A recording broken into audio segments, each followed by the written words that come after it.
Here are 2 affordable ways to transform your kid's dollhouse into a haunted house for Halloween. My kids love their playhouse. It's home to Spider-Man, Bowser, the Minions, and we even use it when we're building our wooden train sets. This playhouse sits in our living room, and for the holidays it doubles as decoration.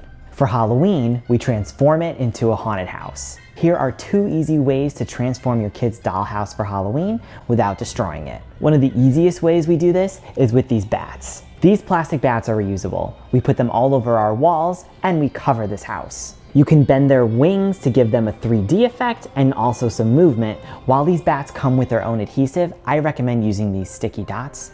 These bats have been up now for about a month and they've been holding up really nicely.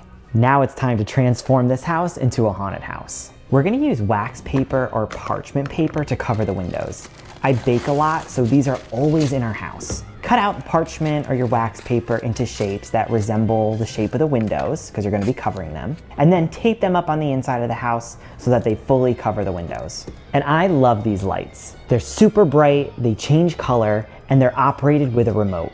And when you put these inside the house, it looks super cool. I originally bought these lights to put them in our floating pumpkins, and I had a few extra, so I said, how else can we use them? And so once your windows are all covered up with the parchment or the wax paper, just stick these lights in the house and watch it light up. And those are 2 ways to transform your kid's playhouse into a haunted house for Halloween. I can't wait to show you what we do for Christmas.